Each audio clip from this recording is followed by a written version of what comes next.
አንድ አባት ነበርና መተህ የእስክንድሪያው ጳጳስ ነው ፓትርያርክ መተህ ሹምልን ይሉታል። የአንዲት ሀገር ሰዎች ፓትርያርክ ነው እሱ ና ጳጳስ ሹምልን አሉት። ሊቀ ጳጳሱ ሞተው ፓትርያርኩን ሄደው ጳጳስ መተው ይሹምልን አልኩ። በዚያ ቀን እሱ ዘግይቶ ቀረ። ሲቀር ምዕመናን ይሰበሰቡና ከሊቃውንቱ ጋር ራሳቸው ጳጳስ ሾሙ። ሲሾሙ እሱ በሌላ ቀን ሊሾም ሲሄድ እነዚያ ሰዎች ጳጳስ ሹመዋል። ይህች ሀገር እንዴት ሆና ትኖራለች? ደህና ናቸው እንዲህ ነው ጳጳስም ሾመዋል እግዚአብሔር ይመስገን እኔ ሳልሰማ አዎ የተወገዘ ይሁን ብሎ አውግዞት ይመጣል። ኋላ ይመጣና ያ ደግሞ ተውኝ ብሎ ነበር እምቢ ብለው ነው የሾሙት። በጣም የተመሰገነ መነኩሴ ነው የነበረው። ከዚያ በኋላ ሰምን አደረገ? የምንኩስናውንም የጵጵስናውንም ልብስ አውልቆ ወደዚህኛው ፓትርያርክ መጣ። ማንኛው ያ ሰው ማለት ነው። መጣና ምን ብለህ መጣህ ማነህ ሲሉት እኔ የሰው ቤት ጠራጊ ልሆን መጥቼ ነው አንድ ዝም ተራ ሰው ነኝ አላቸው።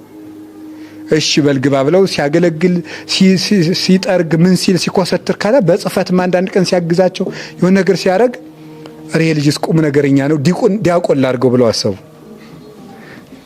ዲያቆኑን እናት አሉት። አይ እኔ አልሆንም ለዲቁና አልበቃም። ኧረ ሁን አልበቃም ቢደረግ ቢሰራም ቢያለ እንዴ አይ እንግዲህ እንደዚህ ካልክ እኔ አወግዝሃለሁ እንዴ ምን ለኔ መታዛለብ ሲሉት አባቴ በነውር ተይዞብኝ ነው እንጂ ዲቁና አለኝ አላቸው። ዲያቆን ነኝ ግን በነውር ተይዞብኝ ነው አላቸው። በል እንግዳስ በዲቁና አገልግል። በዲቁናው ሲያገለግል እንዴት ያለ አይን የሆነ ሰው ነው ናቄ ስላርግህ አሉት። እምቢ አለ። ቢደረግ ቢሰራ ቢሉት እምቢ አለ። መጨረሻ ላይ እንዲሁ ደግሞ እንጣላለን ሲሉት በነውር ተይዞብኝ ነው እንጂ ምን አለኝ አላቸው። ቅስና አለኝ አላቸው። ደግሞ ገርሟቸው በቅስናው ሲያገለግል ጳጳስ ላድርግህ አሉት። ከዚያ በኋላ ኧረ አይሆንም አባቴ እኔ ለዚህ አልበቃም ቢባል ያ ሰውዬ ነኝ አላቸው። ጳጳስ አድርገው ነበረ። ከዚህ በኋላ ፓትርያርክ አንተ ነህ እኔ አይደለሁም። ራሳቸው በገመድ እየሳቡ ወስደው ከወንበሩ አስገብተው መጡ። ይሄን ያደረገ ማን ነው ንገሩ እንጂ ትትና። ያ ሰውዬ ወንበሩን መቼም ይዞታል አንድ ጊዜ አይደል?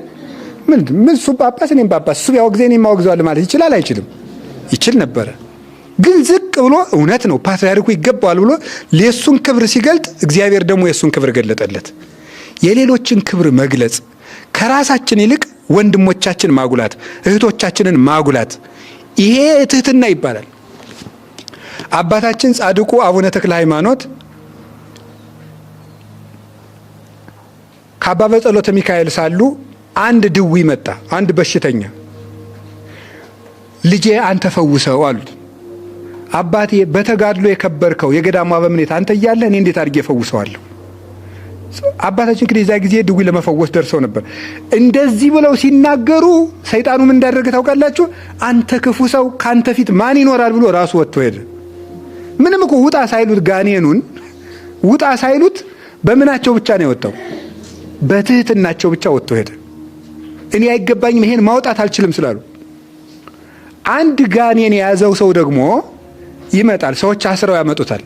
አስረው አምጥተው ከአቡነ ተክለ ሃይማኖት ከመድረሳቸው በፊት ሰው ሲደርስ ሰዎቹ እዚያ ፊት ሲቆም ምን ሆናችሁ ነው አስራችሁ ያመጣችሁኝ ይላል። እቤት ሲደርስ ደግሞ ይንፈራገጣል። ሲመጣ ዳንኩ ይላል። አንዳንድ ሰው ጸበል ሄዶ ደህና እየሆነ እቤት የሚነሳበት የለም። እንደዚያ ይሆናል። ለካ መንገድ ላይ ሰይጣኑ እየወጣ እየሄደ ቤት ይቆያል። ከዛ አቡነ ተክለ ሃይማኖት ምን አሉ?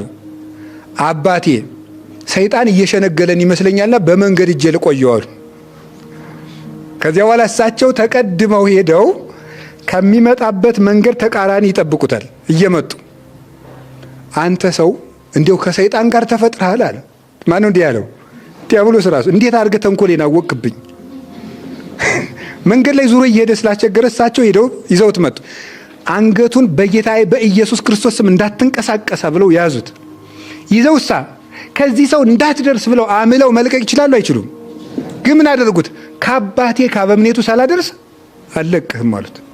እሳቸው ግን ያንን የማድረግ ስልጣን ተሰጥቷቸው ነበር። ወስደው ከአባ በጸሎተ ሚካኤል አደረሱት። ሲያደርሱት ልጅ አንተ አስለቅቀው። ኧረ አባቴ አልችልም። አንተ አስለቅቀው አልችልም። ከዚህ በኋላ በል ብለው እሳቸው ሲቆጡ አቡነ ተክለ ሃይማኖት በጌታዬ በኢየሱስ ክርስቶስ ስም ሲሉት በእሳት አምሳል ነዶ ወጣ ይላል። እንደው በዙሪያችን ያለውን ሁሉ አንድዶ ያውጣው መድኃኔዓለም። ይሄን ያደረገ ማን ነው? ንገሩኝ እንጂ ትህትና ነው። ክብራችን ከተውነው አንቀማም። አይዟችሁ፣ ከፈለግነው ነው የምንቀማ። ትህትና ማለት ይሄ ነው። ከቃሉ ጋር ናችሁ? ከቃሉ ጋር ናችሁ? ሌላኛስ ትህትና ምንድን ነው? አራተኛ መገለጫው የትህትና አፍ አይደለም ነው። ትህትናን የሚገልጸው አፍ አይደለም፣ ተግባር ነው። በአንደበት ሳይሆን በአፍ እኔ ትሁት ነኝ፣ እኔ እንዲህ ነኝ፣ እኔ ኃጢአተኛ ነኝ እንዲህ ሳይሆን ጉዳዩ ተግባር የሚገልጸው ነው። የሚያዋርድ ነገር ሲሰጠን መቀበል ከቅድሙ ይለያል። ያ ትንሹን መታዘዝ ነው። የአሁኑ ደግሞ ምንድን ነው? ውርደትን ምን ማድረግ ነው?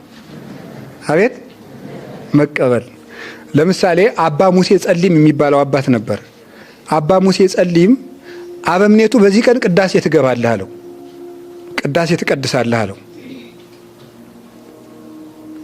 ቅዳሴ ትቀድሳለህ ብሎ ለቅዳሴ ተዘጋጅቶ ሲገባ ጥቁር ነው ፊቱ። አንተ ጠቋራ ውጣ፣ አንተ አትቀድስም አለው።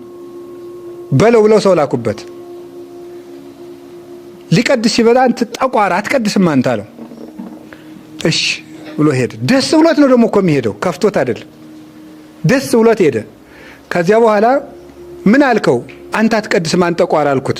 ፊቱ ጠቆረ ወይስ ጥሩ ነበር? ምንም አላለም አለው።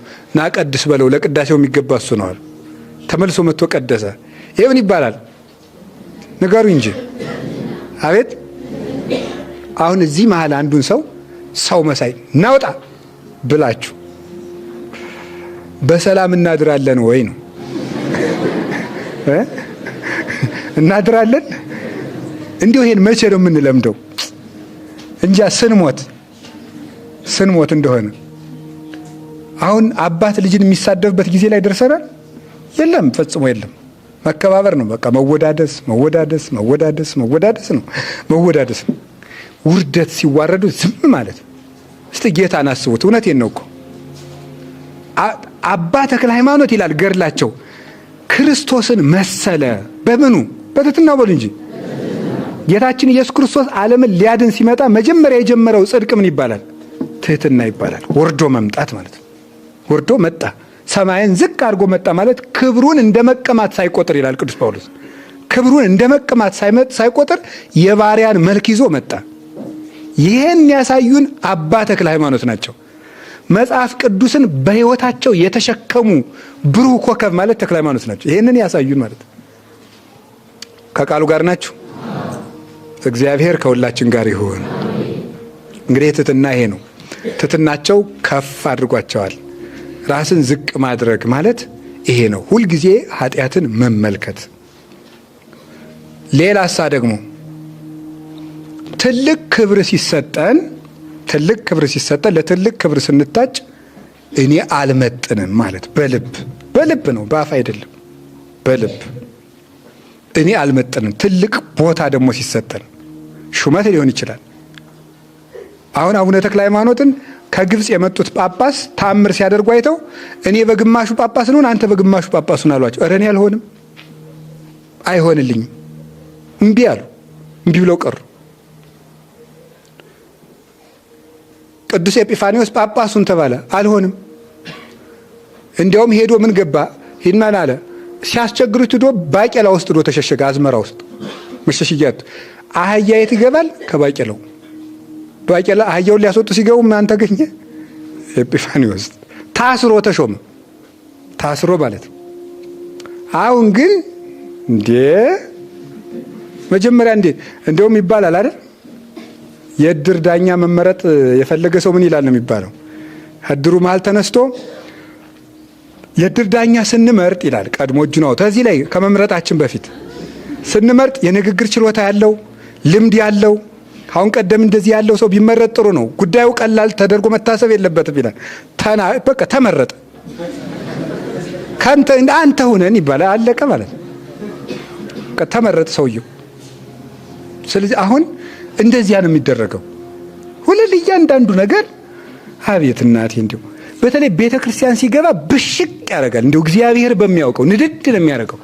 ቤተ ክርስቲያኑ ገብቶ ሲገኝ እኔ እንደዚህ ነኝ፣ እኔ እንደዚህ ነኝ። የማንም መታወቂያ መስጫ አይደለችም ቤተ ክርስቲያን። ቤተ ክርስቲያን የሰው መዳኛ ናት እንጂ ማንንም ስታመጻድቅ የምትኖር ዓለም አይደለችም። የእግዚአብሔር መንግስት ናት። በዚህ ውስጥ የሚከብረው እግዚአብሔር ነው።